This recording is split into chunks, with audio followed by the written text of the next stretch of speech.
Fala galera, Jesus Cop, Douglas Gonçalves por aqui para mais um Copiando Jesus, nosso podcast toda quarta-feira, aqui nessa mesa abençoada. Uma galera tava falando aí nos comentários que eu vi sobre o nosso cenário. Esse aqui ainda não é o cenário definitivo, que ainda está sendo montado. A gente saiu da sala que a gente estava, né? O pessoal está sentindo falta dos grafites, né, que tinha na anterior. Mas nós já estamos usando esse daqui, mas a gente está com mais um estúdio que a gente está preparando e em breve nós vamos inaugurar aí para vocês.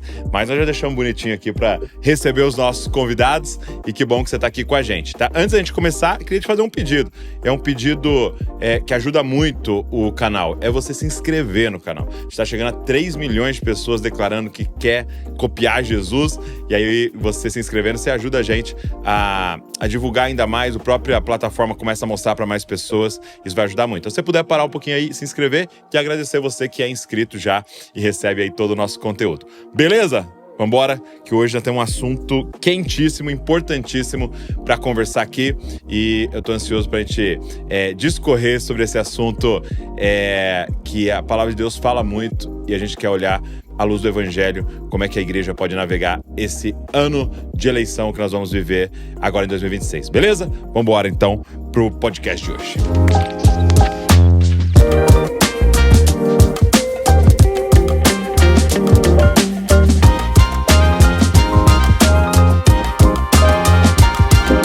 Danilo, Erli. É isso, tamo junto. E Vitor. Boa. Obrigado por vocês estarem aqui. Deixa eu dar uma pequena biografia aqui do Danilo e do Vitor para vocês conhecerem. O Danilo Erli é o pai de Josué. Isso. Legal, ó. Meu pai é o Josué. Seu filho. Pai do Josué, marido da Maeli, que tá aqui com a gente também. Presbiteriano, formado em administração pública, FGV, em direito, pela Mackenzie? Isso. E trajetória pela Prefeitura de São Paulo, Governo de São Paulo e consultoria, e uma experiência robusta em desenvolvimento social e rompimento de ciclos intergeracionais de pobreza. Eu quero saber um pouco mais sobre isso. É bonito isso aqui, cara. Isso aqui gerou interesse. Minha mulher que mandou fazer desse jeito.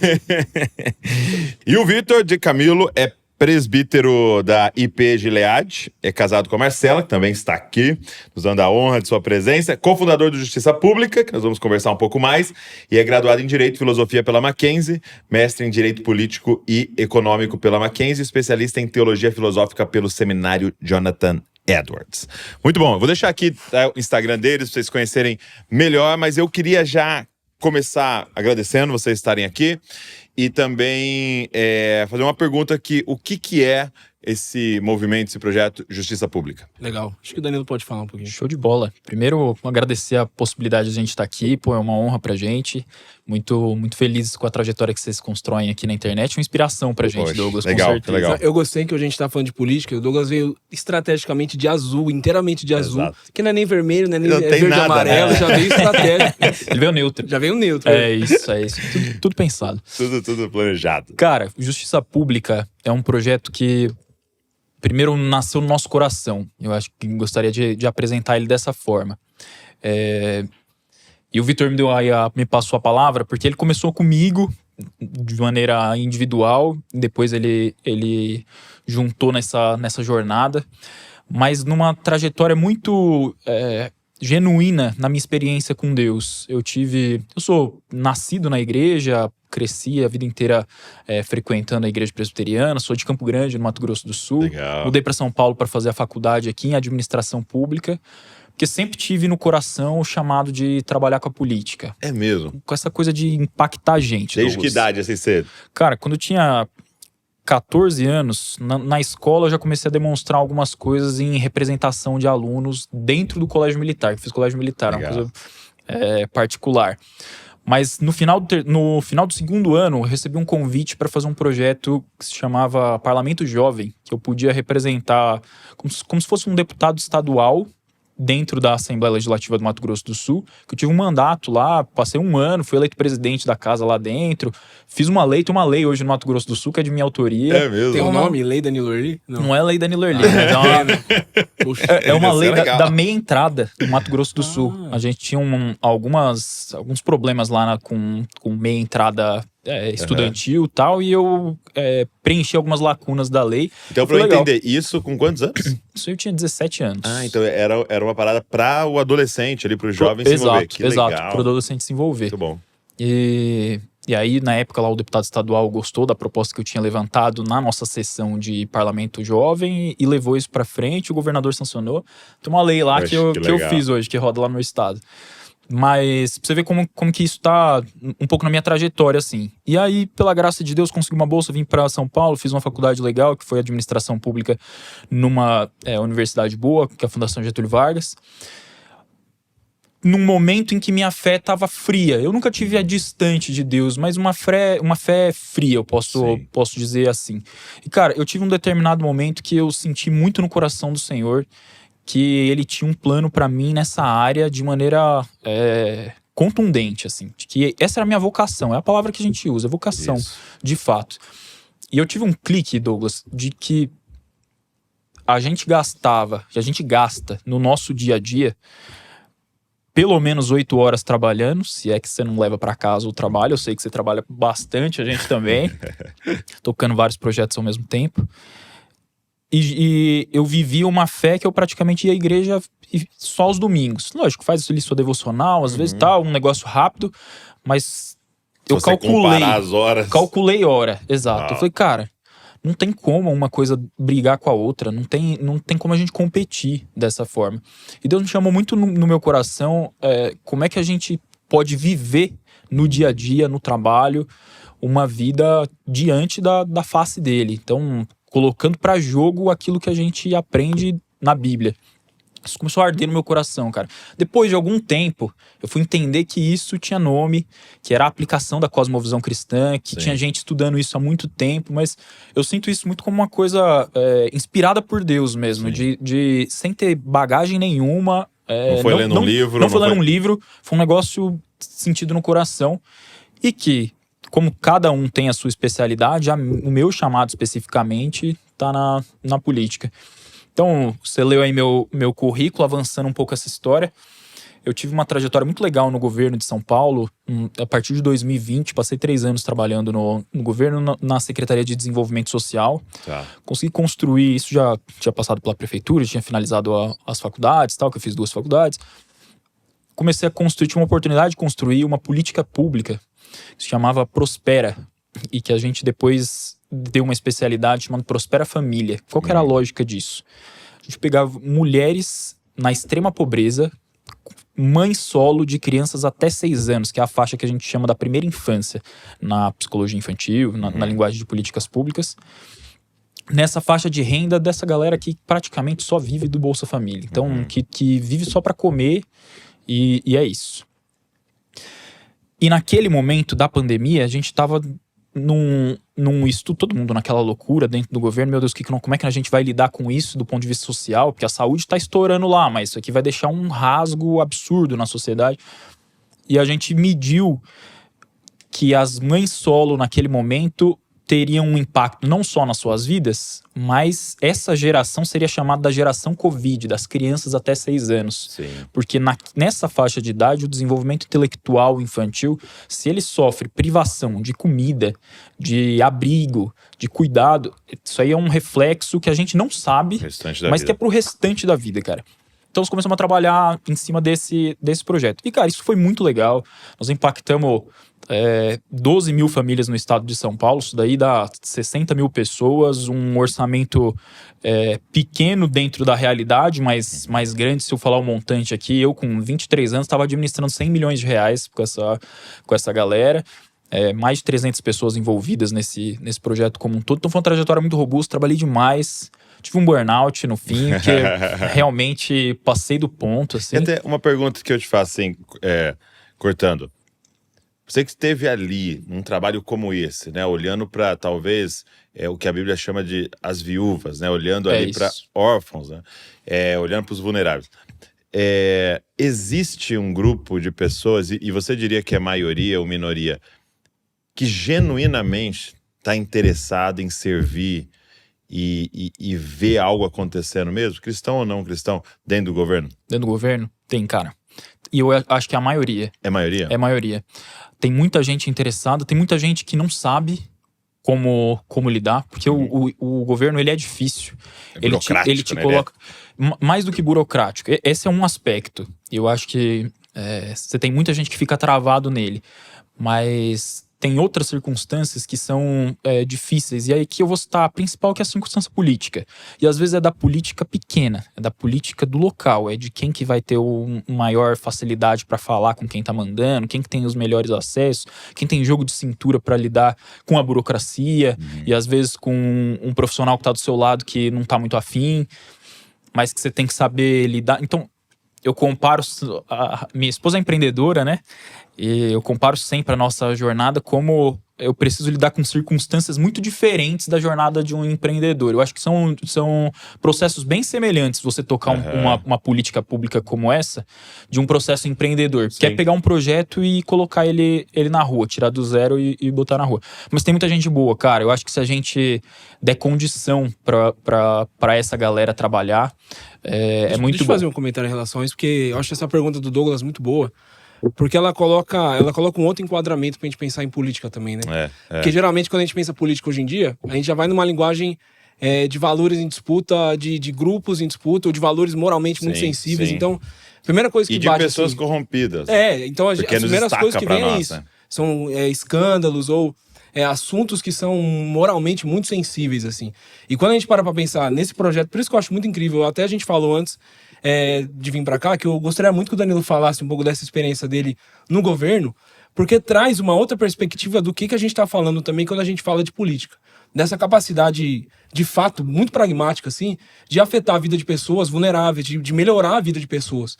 Porque política, no final das contas, por exemplo, hoje mesmo a gente estava discutindo no nosso Instagram lá, celebrando o aumento da licença paternidade de 5 dias para 20 dias. Aprovado ontem no Senado. Que só falta da sanção presidencial, mas que, enfim, muito provavelmente vai ocorrer.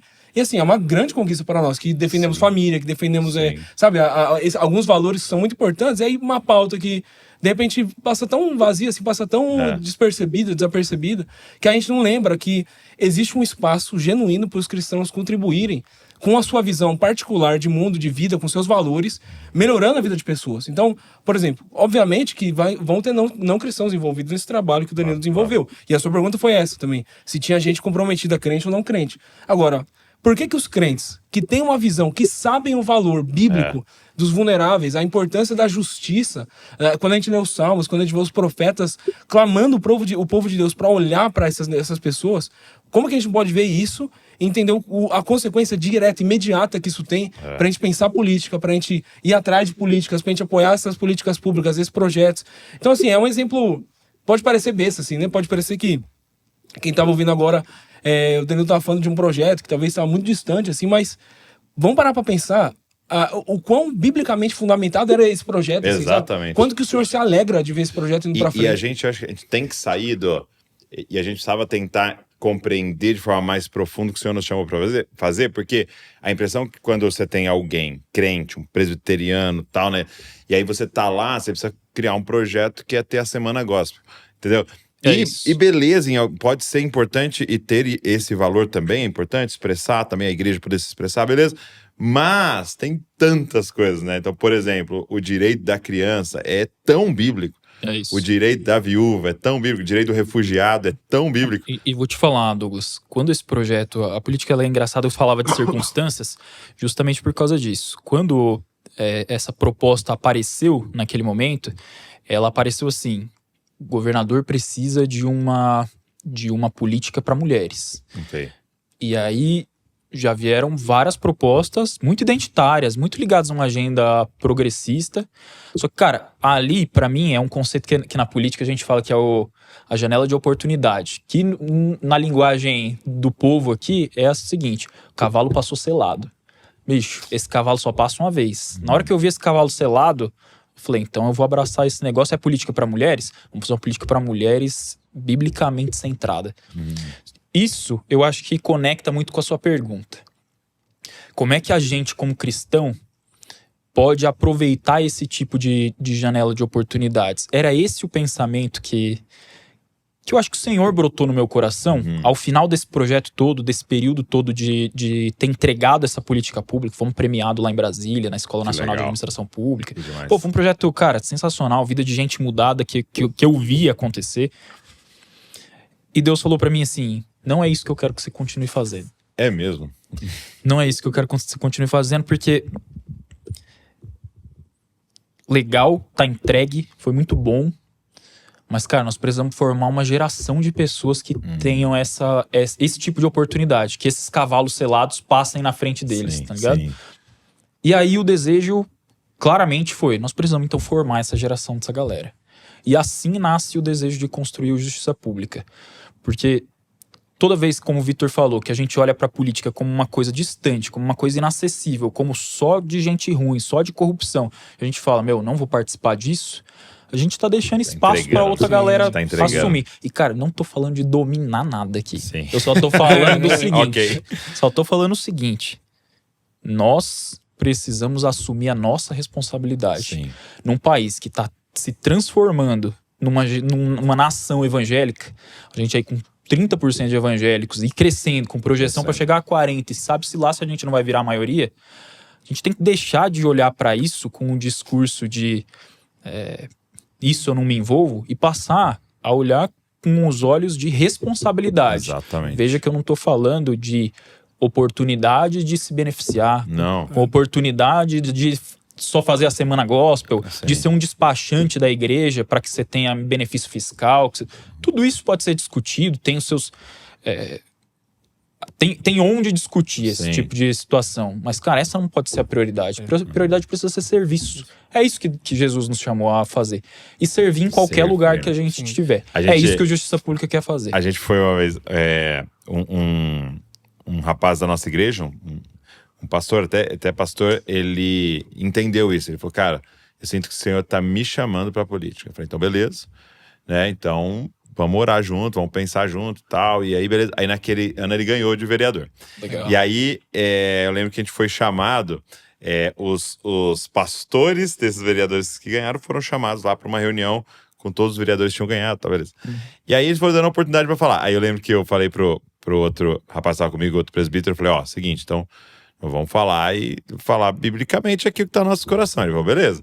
Aí chegou lá dessa vez e falou assim, então é o seguinte... Eu não quero que vocês, vereadores, saibam quais são os problemas da igreja e como é que vocês podem nos ajudar. Eu quero que vocês captem quais são os problemas da cidade, para que nós, como igreja, possamos ajudar. Então não há um benefício nenhum em você estar aí. Na verdade, é pelo contrário. É mais responsabilidade você estar aí. Porque agora a gente tem alguém lá dentro vendo o que está acontecendo na cidade e a gente pode ser mais eficaz, né?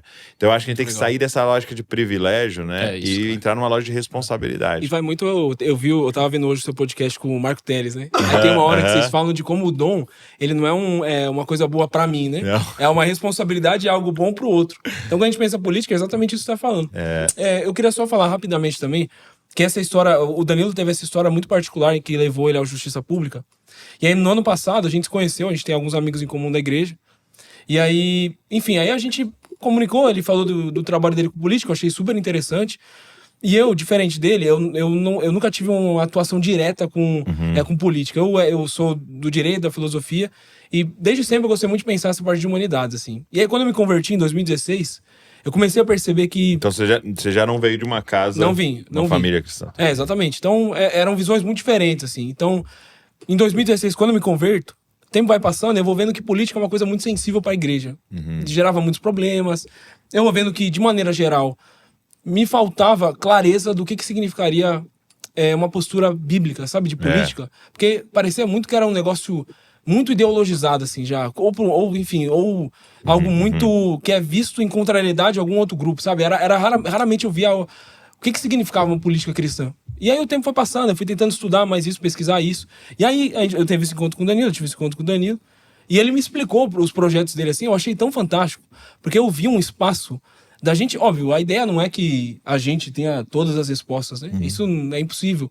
Inclusive, um dos princípios nossos internos é que a gente evita qualquer tipo de personalismo, assim, né? Que a gente não quer criar que a minha pessoa, a pessoa do Danilo, a gente seja reconhecido, que as pessoas lembrem do Justiça Pública como o Danilo e o Vitor, eles são os caras que estão propondo. Isso não é a nossa ideia, assim, de longe seria isso. A gente quer criar uma instituição, assim, uma rede mesmo, um movimento onde as pessoas, os cristãos que já estão soltos por aí, consigam se juntar e falar assim, beleza, vamos tentar fazer um negócio sério aqui, vamos tentar propor alguma coisa diferente para o Brasil, vamos tentar fazer um negócio que não seja polarizado, já que não seja sabe, a gente vestir já uma roupa de super conservador ou do crente que é legal, que é de esquerda, sabe, evitar esses estereótipos, assim, e voltar um pouco, assim, né? Vamos ver a voz dos profetas, vamos ver o que isso significa. Porque é muito triste, sabe? A gente vê, o mundo hoje em dia tá vivendo um contexto muito esquisito, assim. Não sei em que medida o pessoal tem acompanhado, mas a França voltando com arma nuclear, o Trump fazendo invasões ali e cá, e, enfim, o Irã atacando todos os países ali ao redor. O mundo tá virando um lugar esquisito. O Brasil já tá virando um lugar esquisito. E os cristãos, no meio disso tudo, parece que a gente fica tão perdido, assim, sabe? Parece que a gente fica, mas se ele fala alguma coisa de refugiado, então ele é de esquerda. Se ele fala alguma coisa de família, então eu não vou ouvir nada mais, porque esse cara é um golpista. Então, assim, calma. O que o cristianismo fala sobre os necessitados, sobre os refugiados, sobre essas pessoas? É só a gente parar pra pensar o problema que deu aquela música do Marco Teres, né? O Huawei.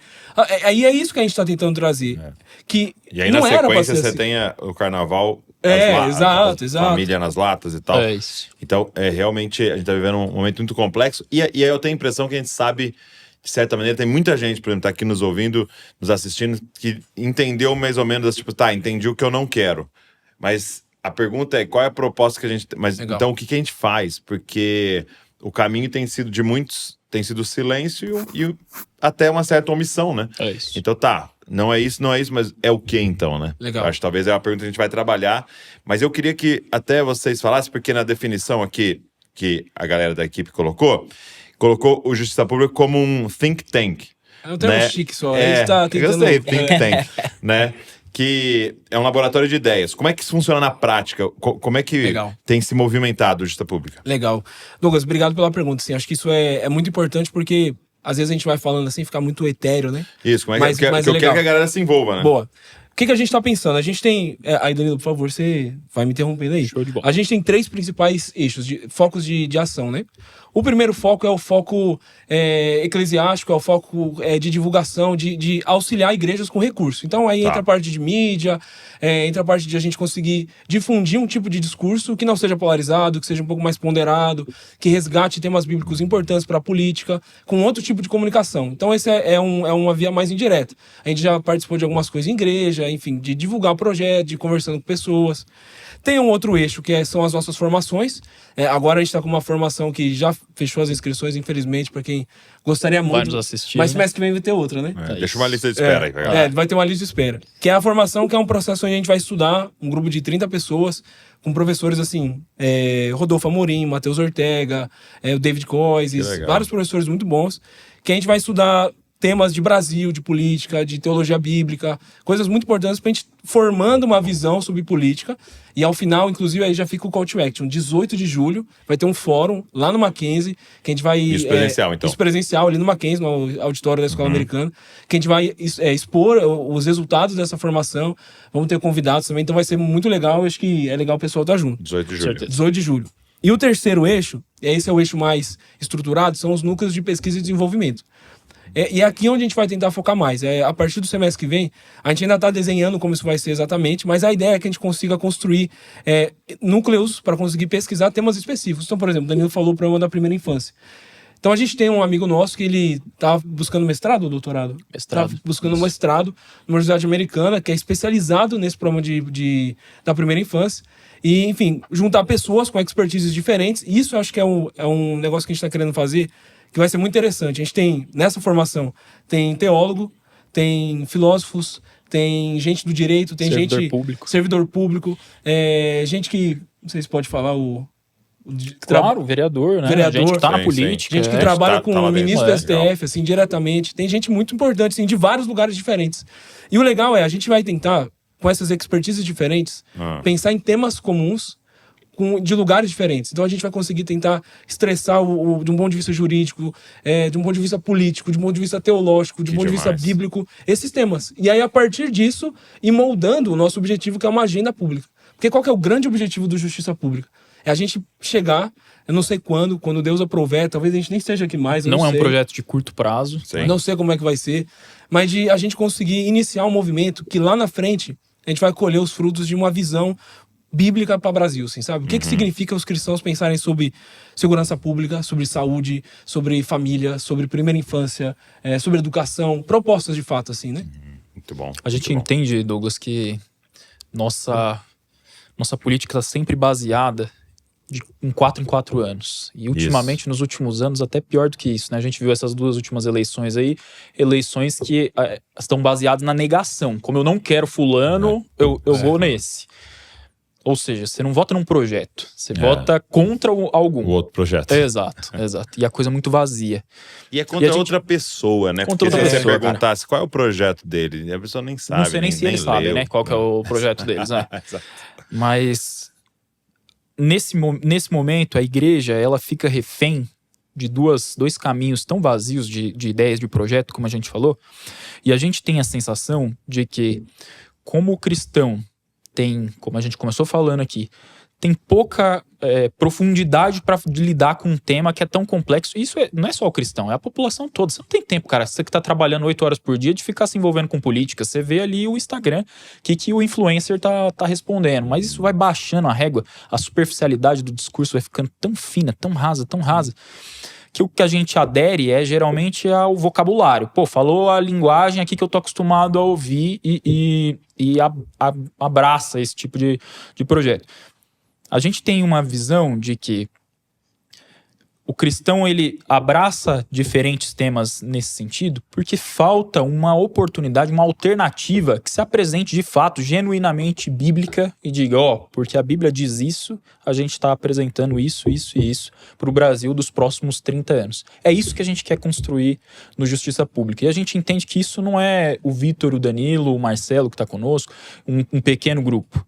É a gente ir trazendo gente de diferentes denominações, de diferentes tradições cristãs, próximas da gente, com diferentes expertises, para a gente ir montando isso que o Vitor falou, desses núcleos temáticos. Então, a gente entende que daqui 10 anos, a gente vai ter, cara, um documento mesmo, uma coisa concreta, para dizer, os cristãos no Brasil, representados por diferentes, pela diversidade dos cristãos, entendem conjuntamente que o caminho para a gente pensar numa nação, do ponto de vista da educação, é a gente valorizar mais a primeira infância, é a gente colocar, talvez alterar o Fundeb com um pouco mais de recurso para a escola na base, com menos recurso no ensino médio e depois no ensino superior. Hoje a nossa pirâmide é invertida. Tô citando algumas coisas técnicas aqui, mas é o que a gente quer que a construção vá acontecendo dentro dessas redes. E a gente já tem gente que tá com a gente nessa lógica. Então você pega, por exemplo, Davi Lago, que é um parceiro nosso, um cara que tá olhando pra cultura. Tava aqui hoje cedo. Tava aí? Então, cara que, a gente tem uma admiração muito grande, que conversou comigo quando esse projeto ainda era, assim, um neném. Um cara que tem expertise, que tá na água, sabe? Rodando, olhando pra cultura do Brasil. Você pegar a Jacira, por exemplo, que já esteve aqui, ela pensando a questão da desigualdade racial, como é que a gente pode olhar para isso biblicamente, do ponto de vista de pecado, de fato. Você pegar um cara igual o Matheus Ortega, que tá com a gente, nosso conselheiro, o cara tá olhando para economia, tá olhando para temas de cidades sustentáveis, com os maiores especialistas do mundo. Você vê o tanto de crente que tá aí solto, isolado, fazendo coisa legal, lidando com temas que são profundamente públicos, e o que a gente quer fazer é construir uma plataforma, uma rede de pessoas que pensem isso em conjunto. Muito e por isso essa formação do Vitor, que o Vitor explicou, porque a gente entende que essa formação é como se fosse a porta de entrada dessa galera. Nós queremos, acabamos de fazer um processo seletivo, 60 pessoas se inscreveram, a gente ficou surpreso porque acabamos de lançar o projeto, estamos fechando uma turma de 30 pessoas, foi um processo seletivo bem trabalhoso. E essa galera vai passar agora 4 meses com a gente, caminhando junto, atividades semanais, um currículo pesado, puxado, professores de respeito, internacional, inclusive. Porque no final dessa formação, a gente não fez só um curso. A gente fez um processo seletivo, de fato, de quem é que vai integrar essa rede que nós estamos construindo. Cara, isso é demais. E o caminho, e o que a palavra vai nos ensinando, é uma mesa, né? É isso. É uma mesa de uma multiforme. Até por exemplo, na família de Zascope como igreja, como instituição, eu falo muito isso, né? Quem é o pastor da família de Zascope? É Jesus. Mas isso pode parecer uma coisa, né? Até de alguém se esquivando de responsabilidade. Não, pastor é Jesus. Mas a pergunta é, como é que então Jesus lidera a sua igreja, né? Aí eu falo para os caras, é através de uma mesa. Então a gente tem um presbitério em que nós vamos juntos tentar encontrar a vontade de Jesus, né? Então eu sozinho posso distorcer, você sozinho pode distorcer, mas aí quando a gente se encontra nessa multiforme sabedoria de Deus, né? A gente vai orar juntos e buscar juntos. E é muito doido, porque, e aí eu acho que talvez vai ser o grande desafio de vocês, né? É que a parada acontece na tensão, né? Certamente. Por quê? Porque a mesa ela é poderosa quando era um ajuntamento de diferentes, né? Era um ajuntamento de pessoas que estão vendo de um lado né, do espectro, você está vendo de um outro, e você está vendo de outro. Você formou numa coisa, eu formei em outra, você formou em outra. Então cada um vai meio que puxar, de certa maneira, para o seu lado, mas se há humildade, a gente acha um tesouro ali, né? Muito poderoso para servir o Brasil. No meu caso, lá, servir a igreja local e servir o Brasil, né? Então vai ser um grande desafio. Servindo sua igreja local, né? Você Exato, tá fazendo o serviço. Claro. Tem um vereador que saiu da sua comunidade, né? Então você tá servindo também. É um trabalho político, de alguma forma.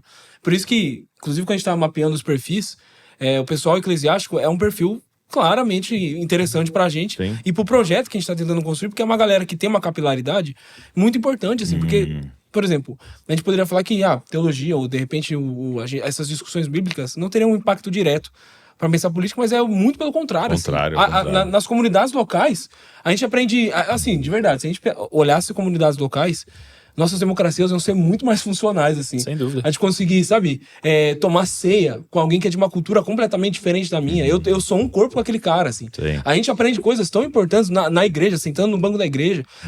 Olha que doideira isso aqui, ó. A gente pode ter um presbítero ou um diácono que é de uma classe social muito mais baixa, que na igreja vai ser líder de um cara que pode ser CEO, que pode ser chefe. Então a igreja faz essas bagunças, assim, que são muito boas. A gente aprende os valores de verdade, assim. Você sabe que eu conversava com o Julian Speyer, que é um antropólogo hoje, colunista da Folha, um cara que fez um trabalho muito longo sobre evangélicos. Ele não é crente, fez um livro chamado Povo de Deus, foi premiado como um dos melhores livros acho que do ano de 2020. Um cara que tá tratando os evangélicos de maneira muito respeitosa, muito honesta, assim. Contando claramente o que a gente... Também. E professor de uma das nossas formações. O que a gente faz de bem, o que a gente faz mal. E eu fiz uma pergunta uma vez pra ele, dizendo, cara, eu acredito muito que os evangélicos têm uma capacidade de construir um projeto fora dessa polarização maluca, porque a igreja é um lugar diverso. Ele falou, pra mim esse é o principal ponto. Esse é um ponto. Porque na igreja... A senhorinha do coque, às vezes, está servindo o cara que é dono da empresa, o empresário, está liderando esse cara, e ele aprende lá, dentro da comunidade local, a ser submisso nessa lógica. Ele aprende a estar do lado de uma pessoa que tem uma ideia completamente diferente, mas que Cristo os une. E é por isso que é tão triste, né, cara? Quando a gente vê a igreja se dividir. Por isso. Isso pra mim é uma coisa muito... que foi muito duro em 2022, né? E a gente já preparando os músculos, né? Para 2026, porque pelo menos como diz a Zascope, e vocês sabem disso, vocês acompanham, é muito caro para nós a questão da unidade, né? É uma missão nossa, como diz a Zascope, né? E a gente vê algo assim, de certa maneira, satânico, né? Entrando mesmo para destruir o que é a principal força da igreja. Uma vez eu estava com o pastor Paulo Borges Jr., e ele falou assim, o Brasil precisa viver a vocação dele, né? O Brasil precisa viver a vocação dele. Aí uma hora eu parei e falei assim, tá bom, pastor, mas qual que é a vocação do Brasil que a gente vai viver? E agora? E ele respondeu, e eu fiquei surpreso que ele respondeu de bate-pronto. Ele falou, glossolalia. Ele falou, a vocação do Brasil é que a gente é uma mistura. A gente é essa mistura de culturas e tal. Aí ele começou a dar exemplos, né? Tipo, o sírio-libanês, né? Foi só no Brasil que o sírio e o libanês estavam no mesmo... E ainda os caras olham e chamam todos de turco, né? Tipo assim, ele falou assim, é só no Brasil que tem essa mistura. E aí eu comecei a pensar sobre isso. Por exemplo, no Brasil não existe uma igreja de negros. No Brasil não existe uma igreja de brancos. Como tem claro, lá tem só de mexicanos, só de negros, só de brancos, só de...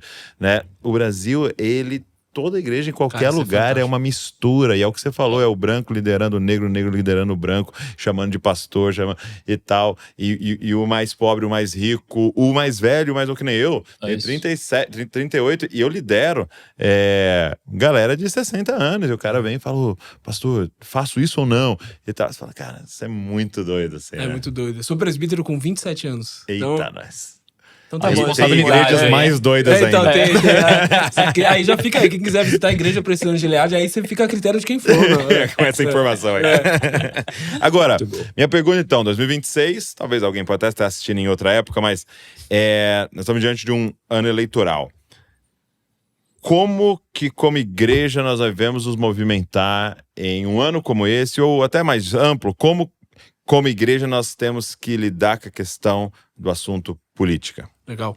Deixa eu falar um pouco sobre algumas dinâmicas mais de comportamento. Eu quero que o Danilo fale um pouco sobre as pautas. Porque a gente tá fazendo uma série de posts lá junto com o Efeito Prisma, que eu tô achando fantástico, assim. Nosso. São parceiraços nossos. Danilo fez uma sacada genial. Vou deixar você falar depois. Show. Mas eu penso assim que um texto que vem muito na minha cabeça é o de 1 Samuel, salvo engano, 8, quando o povo chega pra Samuel e pede um rei, né? Então eles chegam ali e falam assim, pô, a gente quer um rei que nem as outras nações têm reis. E aí Samuel fica pistola, ele não gosta daquilo, ele vira pra Deus e fala, Deus, o que é isso? Aí Deus fala assim, não, beleza, eles querem ter rei? Então vamos dar rei. Eles sabem fala as consequências disso. Aí o problema é, quando Samuel condena o povo, qual que é a condenação ali, né?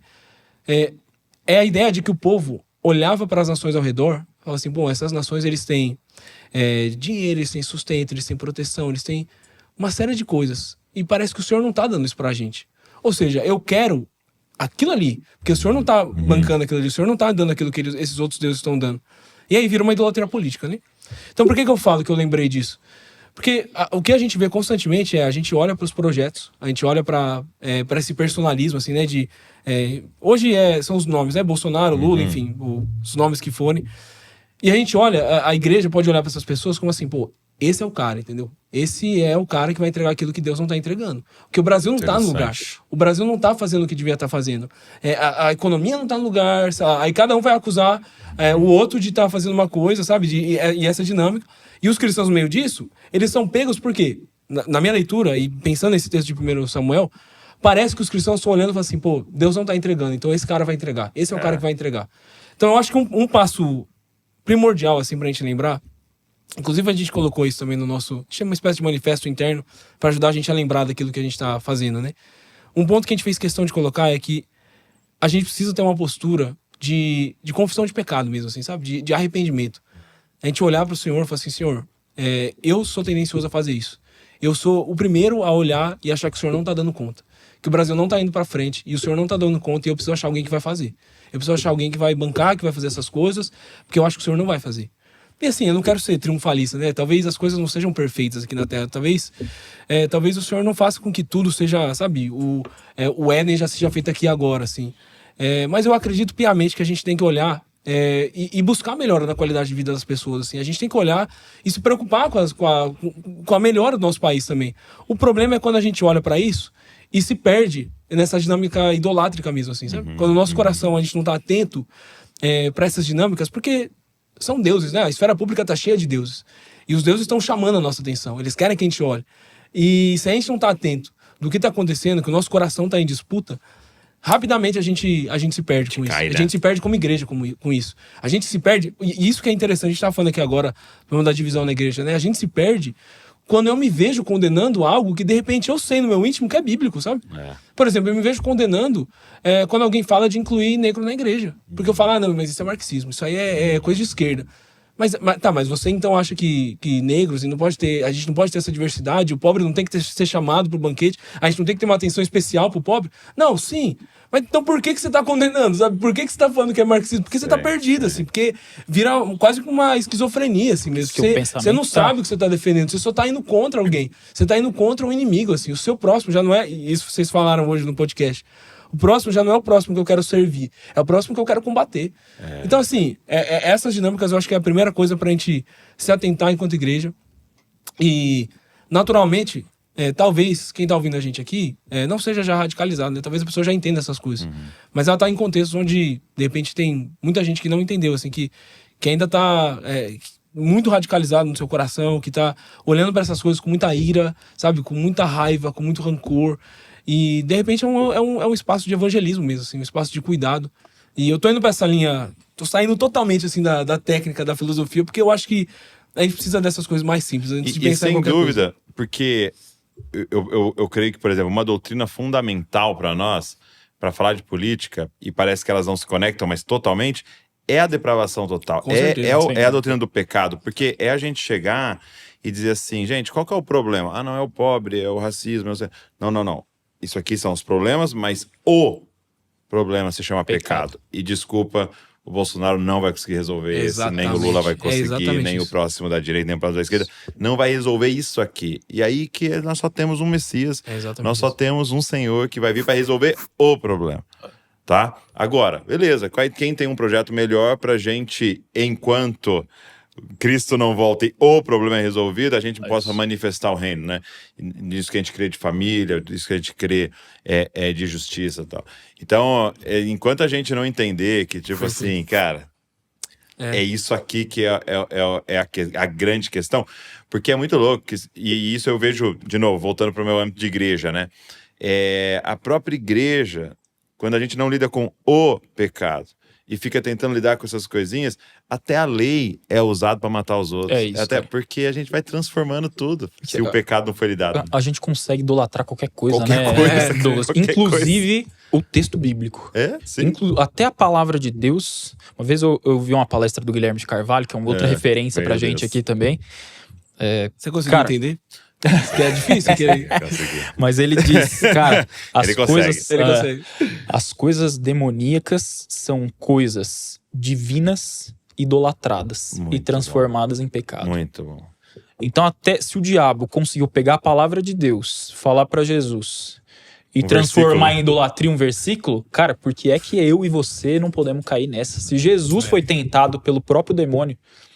Então, cara, eu olho pro espectro político e eu vejo que você pode pegar qualquer exercício que tem aí, sei lá, a bússola política, tem lá o diagrama de Nolan, isso aqui são... A galera pode dar um Google aí, são maneiras de você olhar para os diferentes linhas ideológicas que tem, espectros políticos.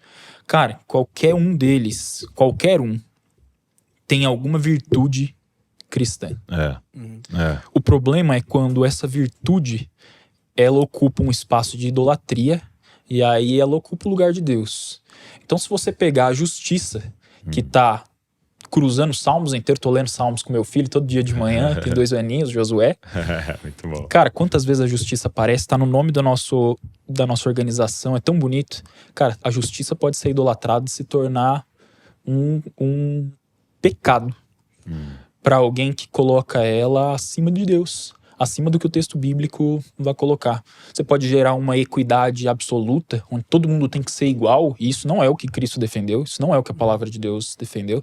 Mas você também pode pegar a ordem, que é uma virtude bíblica, e você ir para um autoritarismo, onde você subjuga as pessoas, onde a gente está vendo no Irã, o que as pessoas estão sofrendo por causa de uma ordem de um Estado que é repressivo, que desce o porrete em cima da cabeça das pessoas.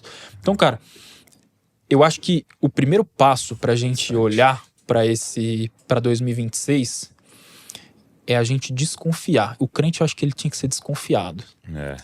Ele tem que desconfiar primeiro do que ele está ouvindo, de quem ele tá ouvindo, porque eu tenho que falar pra quem tá nos ouvindo aí, cara, tem muita técnica pra te fazer sentir raiva da pessoa que pensa diferente de você. O medo é o instrumento da política, porque quando você tem medo que o outro avance, isso aí Maquiavel dizia, você criou o inimigo em comum. O inimigo em comum une qualquer um. O bode expiatório ali. Se você criou o bode, meu amigo, nós vamos matar aquilo lá, seja o que for necessário. Porque o medo de que isso prevaleça, de que aquele monstro prevaleça, faz eu entrar no modo de sobrevivência. O marketing político vive em cima do medo, para criar o medo em você. Então, desconfie nessa eleição qual que é o medo que estão querendo que você sinta quando estão te apresentando algum discurso. Então, esse acho que é a primeira desconfiança. Mas tem uma segunda desconfiança, que é uma desconfiança de si mesmo. Uma desconfiança da nossa certeza. Porque o nosso coração é essa fábrica de ídolos, como diria o Calvino. Então, inclusive, virtudes bíblicas que a gente pode estar lutando com unhas e dentes para defender, podem estar caminhando para se tornar um ídolo no nosso coração. E a partir daí que a gente torna o outro em inimigo e não mais no próximo, como diz a palavra de Deus. Se eu desconfio de mim mesmo, eu automaticamente, e aí é uma terceira consequência que não é a desconfiança, eu posso olhar para o discurso do outro que às vezes pensa diametralmente o oposto de mim e enxergar qual que é a virtude daquilo que aquela pessoa tá defendendo. Então, se a gente passar a olhar no raio-x de até onde é virtude e a partir da onde vira idolatria, eu acho que a gente tem a capacidade, como povo de Deus, de sinalizar para o Brasil uma relação com a política muito mais saudável e muito mais visando o bem comum. Eu vejo que uma palavra que o evangelho vem para combater e matar, né? É uma palavra tão presente na nossa vida, né? Que é competição, né? Então, eu fico sempre analisando isso, né? Como coisas tão boas, né? Se tornam... Onde que tá ali o diagnóstico se ela tá virando uma idolatria na minha vida é quando, sendo boa, aquilo ali eu uso para competir, né? Então eu uso para diminuir o outro. Poxa, eu creio... E é interessante que a gente consegue fazer isso com teologia, né? É verdade. Vai falar, eu creio dessa forma, nessa teologia, portanto eu sou melhor do que o outro. Sim. Que interpreta errado. E aí você vê que aquele momento, né, eu comecei a distorcer aquilo que era puro de Deus, né? E eu tenho visto isso na política, né? Poxa, eu tenho essa visão, eu creio que pro Brasil seria muito melhor isso, mas no momento em que eu falo, e esses idiotas creem diferente, acabou. Entramos já numa outra esfera, já não é somente uma visão, não é só uma interpretação, já entrou no âmbito, né, dessa idolatria, né? Então a gente tem que combater isso, né, cara? E isso, desculpa, mas isso não quer dizer, né, Douglas, que a gente tá falando aqui que todas as ideologias são iguais, que tudo E você pode defender com unhas e dentes, aquilo exato. Que você crê, né? A questão é que não existe no espectro político, nos quadrantes, vou falar da bússola política aqui, nos 4 quadrantes lá que ela nos oferece, cara, não existe o santo dos santos naquele lugar. Não tem. Meu irmão, Jesus não tá dentro desse quadro ideológico. É por isso que a gente defende aqui tanto que a gente não pense com uma cabeça nem de esquerda nem de direita, mas que a gente pense a partir de um prisma cristão. Porque Cristo não cabe dentro dessas ideologias, cara. A gente vai ter o David Koz na nossa formação, uma baita honra pra gente escrever um livro que a gente sempre recomenda, que é o Visões e Ilusões Políticas. Talvez essa seja a tese central. Cristo não cabe nas ideologias. E quando você, dentro da sua igreja, da sua comunidade, julga o outro, aponta o dedo e diz, você não é crente porque você vota em X, porque você acredita em Y... Cara, o que você tá fazendo é jogar a pessoa na cova dos leões de uma coisa que não é o evangelho. A partir de um julgamento que não é o evangelho. Isso é muito triste, porque se você parar pra pensar, a gente tá fazendo política igualzinho não crente faz, né? A gente tá caindo no mesmo ritmo, assim. E isso traz junto uma escalada de violência, a questão do bode expiatório, enfim. E eu fico lembrando, assim, de qual que era a vocação do povo de Deus, né? A vocação do povo de Deus era ser uma luz para as nações, né? E a igreja continua tendo essa missão de ser uma luz, assim, de ser um estandarte, de ser, sabe, um lugar onde o mundo olha. E o texto de Atos, nosso pastor, o pastor Christian, ele sempre fala isso na igreja, né? A igreja em Atos, ela era benquista pela comunidade. Sim. Ela era, a comunidade gostava da igreja ali. Porque eles serviam a comunidade. Tinha a simpatia de todos, exato. E a igreja é para ser esse lugar de exemplo, em alguma medida. E eu fico pensando muito... o meu doutorado que eu tô seguindo agora é em teoria democrática. Não quero entrar em detalhes disso, que talvez não seja muito interessante para todos. Para mim mas uma das coisas que eu percebi... talvez alguns nerds iam talvez gostar. Aí, quem gostou me chama aí, a gente troca uma ideia. Tem vários teóricos, né? Tem o Habermas, Simone Chambers, alguns teóricos que têm pesquisado de democracia, e eles propõem, assim, modelos muito legais, assim, de comunicação, de estruturas, de processos, instituições, eleições, a importância de cada uma dessas coisas. E eles... Parece que tem um ponto que para essas coisas funcionarem em alguma medida, isso é um ponto controverso, mas para essas coisas funcionarem, a gente precisa de gente querendo que dê certo, assim, né?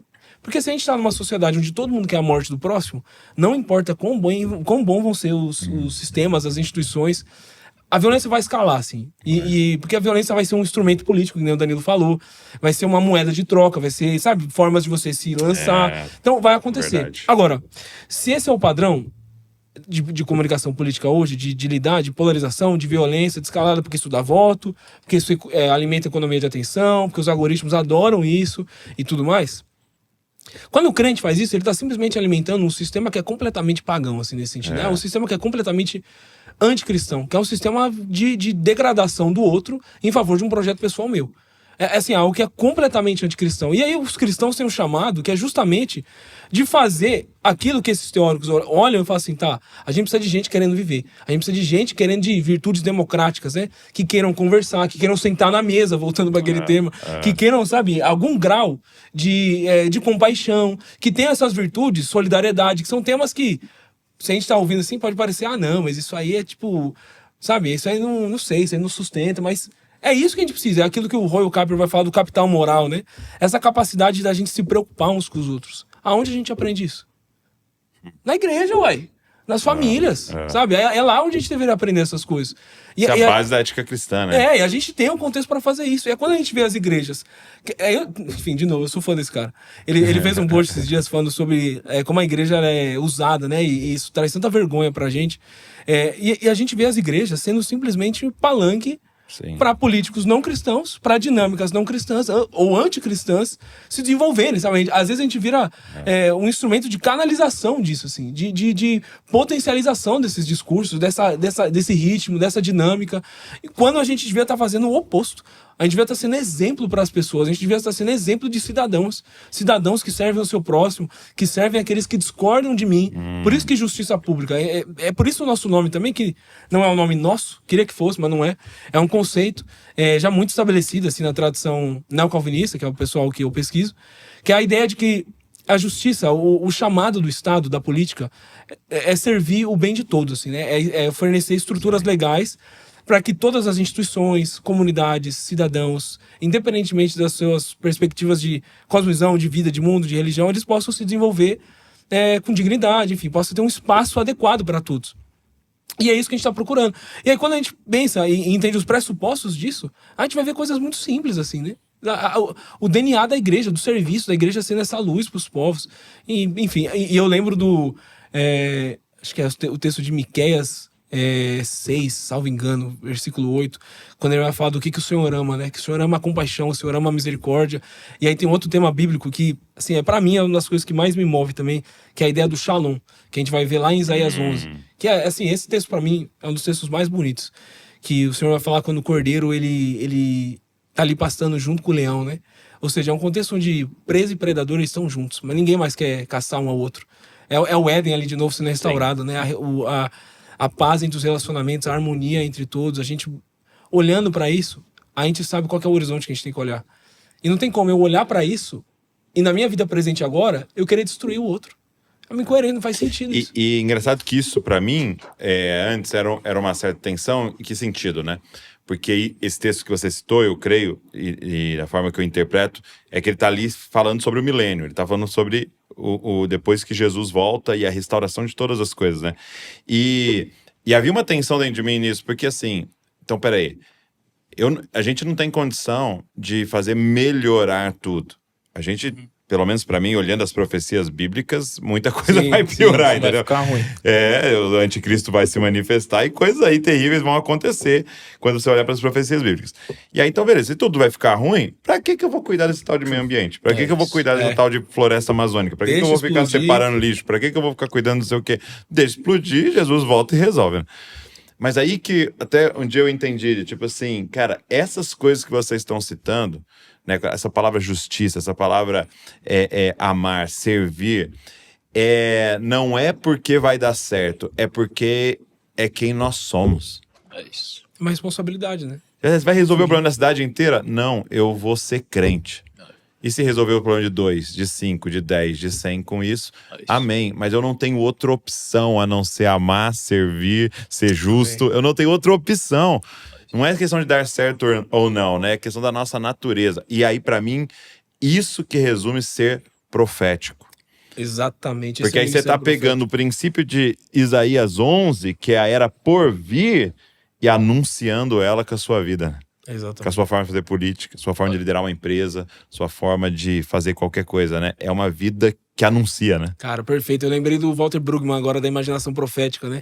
Que ele vai falar que o ministério profético hoje praticamente o mesmo que era, só que adaptado ao nosso contexto, né? Que a gente energizar a comunidade para olhar para uma realidade alternativa e acusar a realidade hoje. Que acusa. Que é isso, é exatamente Noé isso. condenou todo mundo, né? Pela forma que vivia, né? E aí, enfim, aí a gente deu todo esse plano que eu acho que é muito importante. Mas eu queria que o Danilo falasse, cara. Fala das pautas que os cristãos têm que estar de olho. Só aí. antes de você falar, todo mundo que tá aqui, então, eu vou deixar na descrição o site para você conhecer mais e também o Instagram do Justiça Pública e até, de verdade, você ir atrás para ver sobre a formação, sobre as mesas de conversa, sobre o evento que ele disse que vai ter em julho, para você ficar por dentro de tudo. Então, eu vou deixar aqui na descrição para vocês. E a gente vai ter um curso, Douglas, com a galera do Efeito Prisma, que é um curso para não é quem tá com a nossa formação, que é a galera que quer trabalhar, que quer fazer o serviço público, fazer parte do serviço na esfera pública, mas um curso pra galera que tem interesse nessa área. Um cristão qualquer. Saber mais sobre política. Então, uma visão introdutória sobre esse papo que a gente tá falando aqui, numa parceria com os caras que a gente admira demais, que é o Efeito Prisma. Sabe o que é o mais interessante? O Douglas foi de glossolalia, né? E o tema, o título do nosso evento é Babel em Brasília, que é justamente a confusão de línguas e como isso se implica pra política, né? Muito bom. Agora, no dia 14 de março, a gente vai fazer o evento que vai lançar esse curso. E esse curso vai ser disponibilizado lá na plataforma do Efeito Prisma e a gente convida o pessoal que quer conhecer um pouco mais sobre isso. Então no Instagram lá tem as informações. Lá no Instagram vai ter as informações. Mas você perguntou um pouco sobre como a gente pode lidar esse ano e o Vitor tá aí me provocando. A gente soltou agora uma série de vídeos que fala de temas fora do óbvio para o cristão defender nas eleições de 2026. Legal. E a gente começou falando sobre o aumento da licença paternidade, que curiosamente a gente teve nessa semana pautada no Senado e foi aprovado. Que demais. Que é um tema que a gente olha que pode ser defendido biblicamente com muita facilidade. Cara, você tem hoje no Brasil, conforme a lei tá hoje, 5 dias para um pai tá separado do mercado de trabalho. Então a mulher ali, cara, muitas vezes tá ainda lidando o corpo com o parto, muitas vezes passou por uma cirurgia invasiva, outras vezes por uma pressão, por um momento de muito estresse corporal. Com outros filhos. Com outros filhos. A maioria das vezes. E o carnaval dura mais do que esses 5 dias, mano.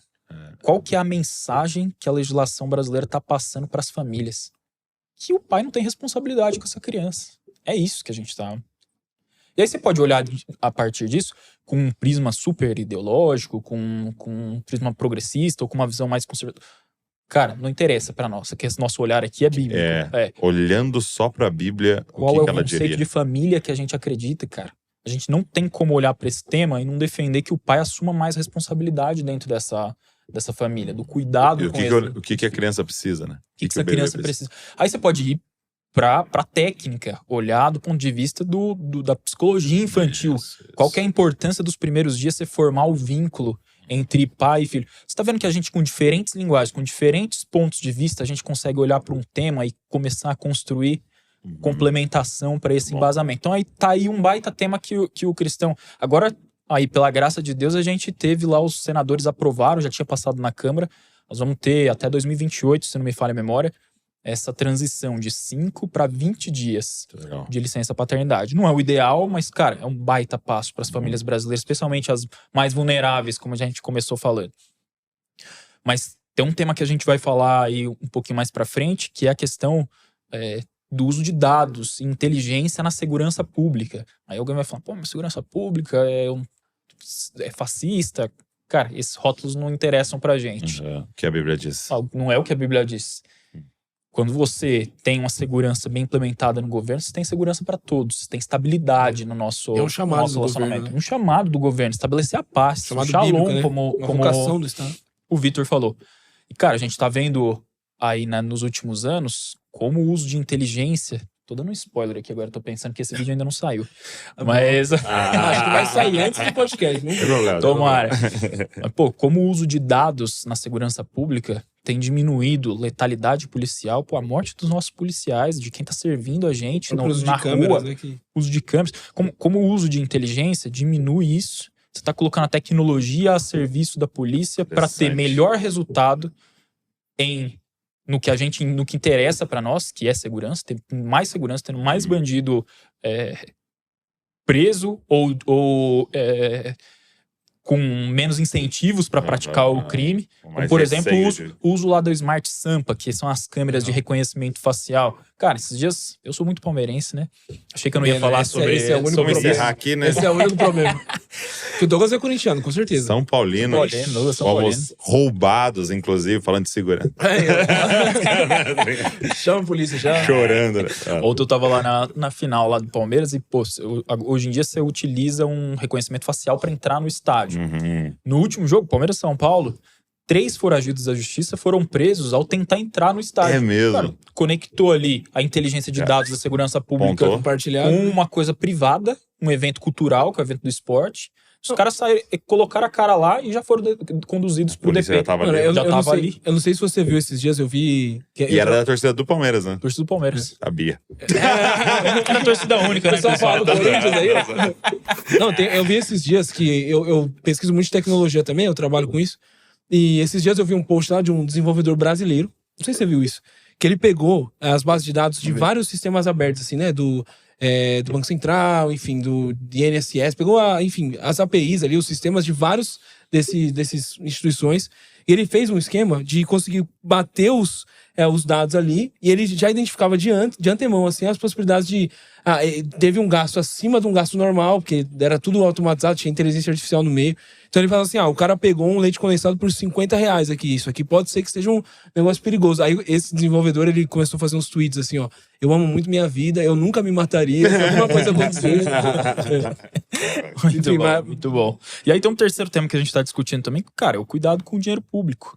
Aí uma coisa que, assim, eu tô dizendo que é fora do óbvio, mas tem coisa mais óbvia do que isso. A gente cuidar do recurso que nosso país tem, que é usado, que é para servir o público, e a gente ter controle sobre isso. Cara, hoje a gente tá vivendo, dos últimos anos, uma farra de um instrumento, que é um instrumento legal, legítimo, que se chama emendas parlamentares. Hoje em dia, a gente tá com o Congresso Federal administrando muitas vezes mais dinheiro. Um parlamentar só, às vezes, administra mais dinheiro do que um ministro, cara. Do que um cara que tem uma pasta inteira lá. Você pegar, por exemplo, o Ministério de Direitos Humanos, da senadora Damares no governo Bolsonaro. Tô citando ela aqui porque ela já falou sobre isso, inclusive. Ela disse que um dia sentou com um deputado e olhou na planilha de recursos dele. Em um ano, ele tinha mais dinheiro para ser distribuído como parlamentar do que o ministério dela inteiro. Você vê a inversão do que um deputado, dentro de 500 e tantos, tem dentro de em comparação com 20, 30 ministérios. Qual que é o maior problema disso? É que a gente está vendo, além desse aumento desproporcional, a gente está vendo uma falta de transparência gigantesca. Você vai lembrar, certamente você já ouviu no jornal sobre o orçamento secreto. O que era isso? Era uma categoria de emendas parlamentares com pouca transparência, ou quase nenhuma, sem critérios para serem distribuídos. Cara, o cristão tem que lutar contra isso de maneira contundente. E isso é uma pauta de esquerda ou de direita? Não.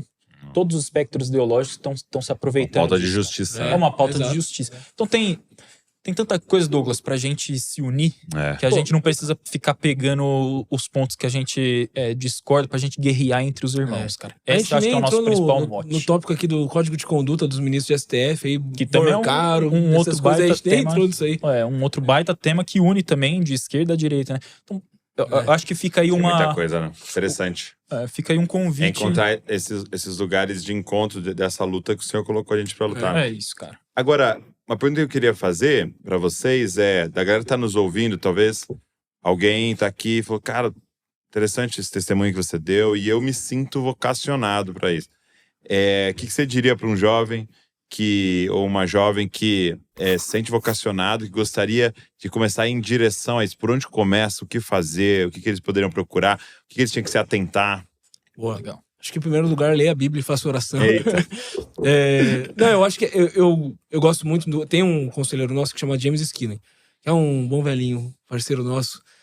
muito gente boa, assim, muita gente fina e muito inteligente, assim. Um cara que tem pensado a política dos Estados Unidos há muito tempo. Talvez, acho que a principal referência entre fé e política nesse universo com certeza. neocalvinista, assim. E ao mesmo tempo um senhorzinho muito amável. Assim. E ele tem um livro que é sobre engajamento político de cristãos, né? Nesse livro, uma das coisas que ele vai falar que eu achei genial as comunidades locais têm que estar atentas para quem tem essa vocação. Okay. Porque a gente tá atento quando o cara é das artes. A gente tem que estar atento, né? De estimular bons artistas, de estimular empresários. Mas a gente tem que também estimular bons políticos. Então acho que uma das primeiras coisas para quem é líder de igreja, para quem tá ali na frente de uma igreja, esteja atento aos membros da sua igreja. Para quem tem essas vocações, para estimular, para conduzir, para indicar. Você não precisa saber tudo, né? Mas indicar bons materiais, indicar boas parcerias, boas instituições, enfim. E aí, para a pessoa que está buscando, eu acho que uma das primeiras coisas que é interessante, falar com sua liderança local, com seus líderes, com seus pastores, procurar bons conteúdos, procurar agentes de justiça pública. Assim, a gente está tentando ter alguns conteúdos mais de divulgação, alguns cursos. Se engajar a nível local, se engajar com, enfim, entendendo as dinâmicas políticas do que está acontecendo. Acho que o Danilo foi um vereador jovem, acho que se você quiser falar mais da parte pragmática, não sei o que daria pra fazer. Não, eu acho que você começou muito bem, porque essa sempre é a minha primeira defesa também, Douglas. Primeira coisa, cara, você precisa estar com o solo bem estruturado, porque se o alicerce não tá pronto, a casa cai, né, cara? E isso aí é pra tudo na nossa vida, não é só pra vocação pública, não, é pra tudo. Então, você começou perfeitamente, cara. Lê a Bíblia e entenda o que é a nossa fé e o que nossa fé defende. Agora, a gente fala aqui no Justiça Pública também que, olhando de maneira muito clara, assim, pro Evangelho, o Evangelho nos convida a fazer bem o nosso trabalho, seja qual for o nosso trabalho. E aqui não estamos falando de política, mas podia falar de qualquer coisa. Tem um livro sensacional do Tim Keller, né? Fé e Trabalho, como integrar fé e trabalho. Fala muito sobre isso e acho que a gente pode aplicar aqui na política nessa pergunta que você me fez. Pô, eu tenho vocação para essa área pública. Primeira coisa, baseie a sua fé. Segunda coisa, se especialize. Busque conhecimento técnico. Sim. Cara, já passou da hora da gente acreditar que vai vir um salvador da pátria porque é moralmente superior e vai construir uma política pública magnífica. A coisa não é assim. Se você vai fazer uma cirurgia, você faz uma cirurgia com um médico que estudou não sei quantos anos para poder fazer isso. Você vai construir uma casa. Mínimo 10 anos. Mínimo, pô. Você vai construir uma casa, você não constrói com um cara que não entende qual que é o processo. Então a gente precisa começar a construir dentro das nossas bases cristãs gente especializada. E aí eu volto a falar dos exemplos que eu dei lá atrás. Por que a gente tá juntando esses núcleos temáticos?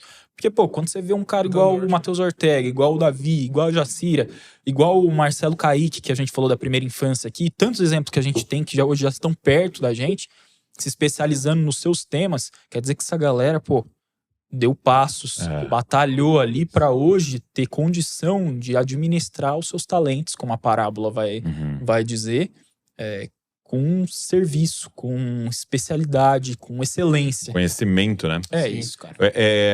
Quais são você diria assim, vamos falar assim como um vereador, por exemplo. Show. Quais seriam as melhores formações hoje disponíveis nas universidades para alguém que gostaria de seguir a carreira política? Legal. Bom, eu acredito que a política, ela se fortalece muito de diversidade. Sim. Então, é importante ter gente de diferentes perfis. Inclusive, a gente estimula isso dentro do Justiça Pública. Lá nós temos uma galera que está falando sobre arte, que tem essa tendência, uma galera mais do direito, diferentes vias. Eu acho que hoje no Brasil a gente tem 2 cursos que são muito legais para a galera que tem esse chamado, que é Gestão de Políticas Públicas e Administração Pública. Você vai encontrar esses nomes, às vezes Gestão Pública. Isso não é um curso tão conhecido, mas é um curso que vai dar uma visão muito ampla e generalista de como que você pode se engajar publicamente em diferentes frentes. Estou falando só de política. Às vezes você está falando de um cara que vai estar, como eu tive lá, dentro do governo, no médio escalão. Não vai se eleger nunca. Eu gosto da vida pública, mas eu nunca quero me candidatar. Não tem problema. Você pode trabalhar na esfera pública em diferentes canais. No terceiro setor, que são as ONGs, em diversos caminhos. Então, acho que esse é um caminho legal. O direito é sempre bastante padrão. Eu acho que é muito bom quando a gente tem... Eu sempre gostei muito de trabalhar com engenheiros, cara. É mesmo? Porque o engenheiro tem uma cabeça muito pragmática, assim, né? Então ele te dá a condição, às vezes pra gente que é a galera mais de humanas, ele dá uma condição processual. A galera, por exemplo, da engenharia de produção, faz isso muito bem, com uma esperteza, umas sacadas muito legais. Como é que eu pego essa ideia e transformo, né, em agora, algo cara, executável? A gente falou agora há pouco de dados. A galera de TI, o que essa galera pode contribuir para o campo de governo, uma coisa sensacional. Nós temos um candidato, inclusive, do nosso processo seletivo, que o cara focado, é engenheiro de IA. Mano, nós estamos felizaços de ter um cara como esse dentro do nosso time, porque o futuro da democracia, o futuro do Estado é se especializar tecnicamente para, por exemplo, combater o crime organizado, que tá aí, rompendo as dificuldades e as bolhas. Tá tendo uma coisa terrível estava acontecendo, era de um dinheiro enorme, né, do Bolsa Família sendo usado para o pessoal apostar, né? E isso é uma coisa que tava... E aí eles conseguiram cruzar os dados, né? Agora, quando o CPF de alguém entra lá, que é... Cara, isso é maluco. Então. Os caras fizeram um lobby absurdo de aposta, né? De um dia pro outro, o negócio dominou o mercado do futebol. Esse é um baita problema que a gente vai lidar no nossa... tá aí um ponto próximos que a gente tinha que conversar. Como é que Deixa é a palavra de Deus olha rapidamente também, eu acho que é legal a pessoa que se sente vocacionada pra política entender que não existe um caminho só, né? Não existe só um caminho eleitoral ali. Porque até se tivesse, tem vários cargos, né? Mas além do caminho eleitoral, tem, enfim, outros caminhos, que nem o Danilo trabalhou em política e nunca se elegeu. Quem sabe vai se eleger um dia. Quem sabe? Presidente do Brasil aqui do meu lado, imagina. Enfim, mas tem outros caminhos. Você faz direito, pode virar assessor, você pode... A esposa olhando ali. Contra, mas ele não deixa. Não, mas eu acho que é legal a pessoa ter a visão de outros caminhos. Assim, né? Isso a gente só consegue falando com gente, caminhando, se envolvendo em rede, né? Se envolvendo com outras pessoas que também estão se preocupando com política. Porque numa dessas... Eu gosto mais da área acadêmica. E eu me identifico muito profundamente com política, assim, né? Não é porque eu não tô eleito que eu não tô fazendo política também. Isso. Não é porque eu não tô ali na linha de frente que eu também não tô refletindo, que eu tô propondo, que a gente tá estressando. Enfim, acho que tem outros caminhos. Eu acho que é legal falar que dentro da nossa linha de formação, Douglas, a gente tem 3 perfis que são muito amplos, que é o perfil mais político, e aqui a gente tá falando político em sentido amplo, não só eleitoral, como a gente tá falando, o cara que vai se candidatar também, né? Mas acho que todos esses exemplos que a gente deu até agora. A gente tem um caminho mais acadêmico, que é a galera que vai pensar conhecimento, que vai embasar as propostas da galera política. E tem um terceiro grupo, que é o grupo eclesiástico. Que, cara, tudo isso só para de pé, como a gente falou, quando a gente tem base bíblica. E, ao mesmo tempo, a gente precisa devolver esse conhecimento que a gente vai produzir nesse think tank, que é o Justiça Pública, para dentro das nossas comunidades locais. A gente aumentar um pouquinho a profundidade do conhecimento político que as nossas igrejas têm. Isso certamente vai fazer a gente votar melhor, encontrar melhor esses temas em conjunto, lutar as guerras mais justas e mais corretas.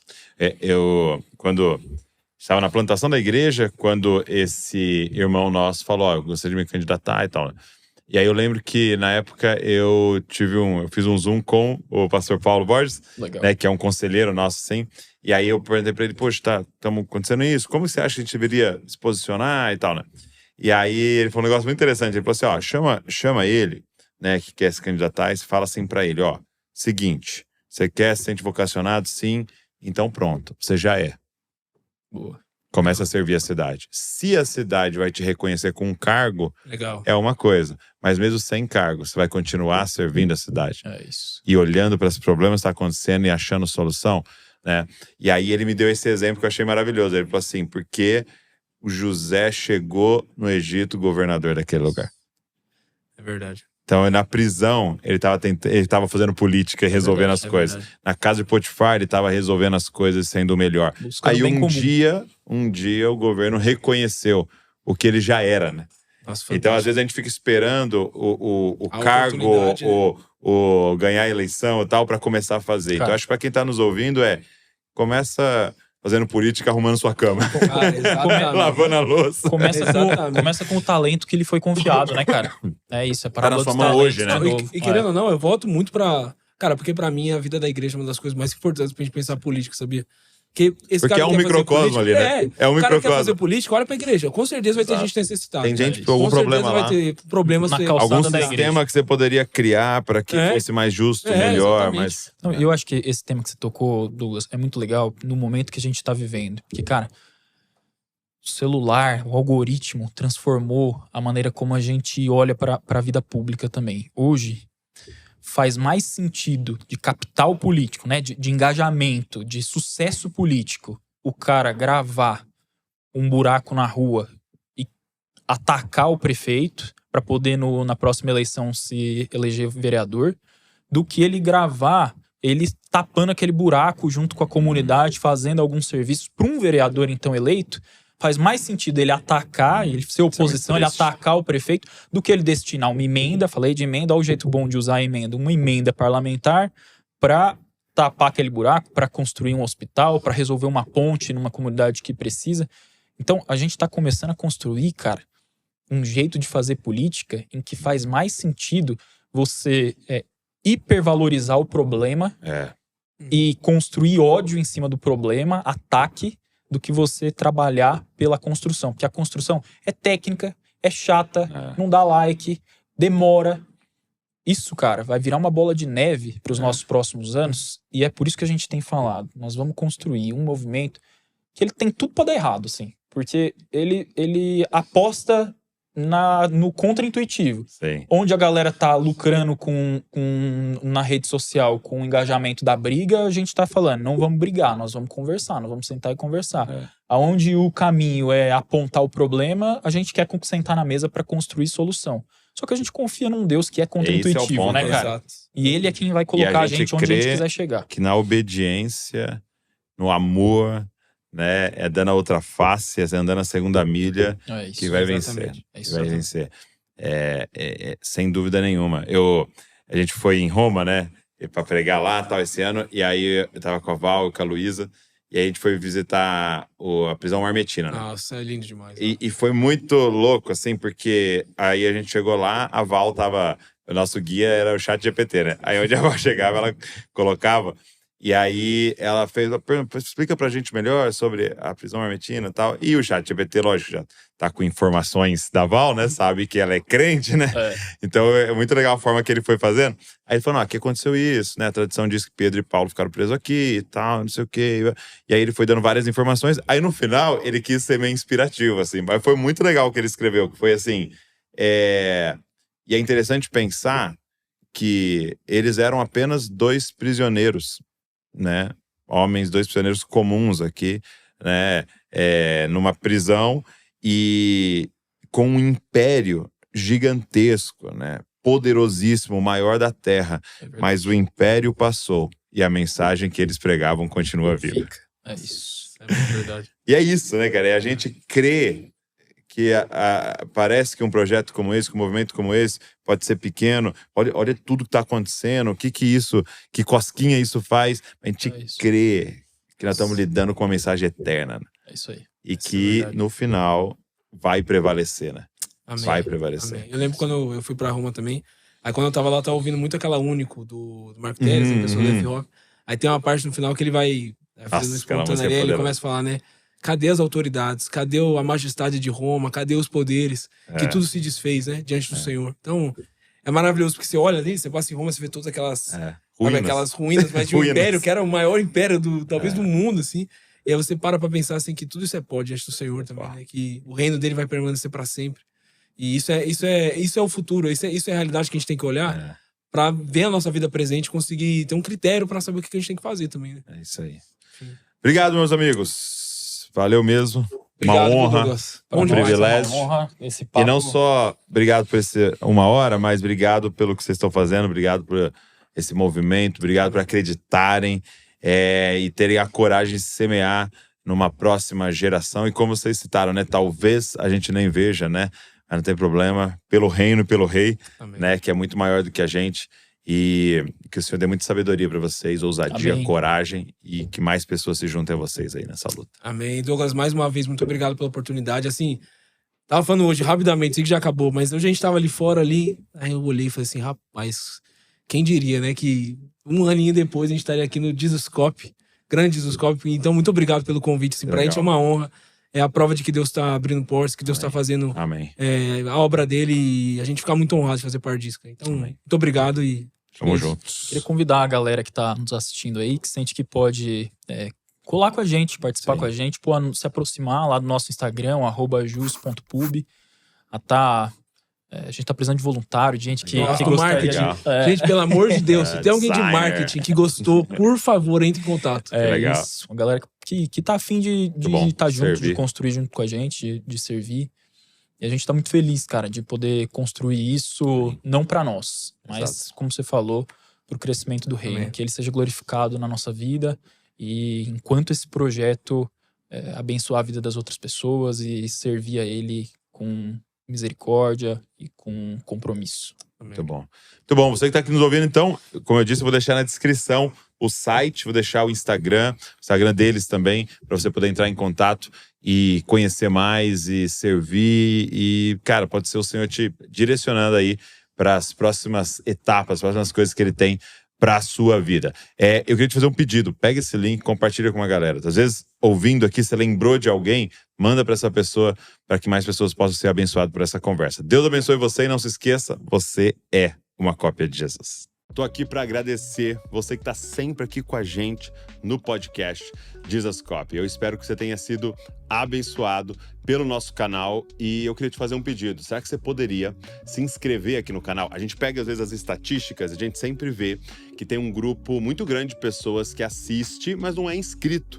Quando você se inscreve, é uma forma gratuita de você dizer, isso aqui é relevante e nos ajudar a alcançar mais pessoas. É uma forma maravilhosa de agradecer se você é abençoado pelo movimento Jesuscope. Agora, tem mais uma forma de você poder abençoar tudo que está acontecendo aqui. Se tornando um membro aqui do canal Jesuscope, se tornando um Jesuscopes, né? E você pode, então, ser membro, você vai estar contribuindo financeiramente para toda a equipe que está por trás aqui trabalhando, produzindo conteúdo para mais pessoas se parecerem com Jesus. Então, se você pode fazer isso, vai estar abençoando muito o movimento Jesuscope. Então tá aqui, é só você clicar e se tornar um membro do nosso canal Jesuscope. Deus abençoe você.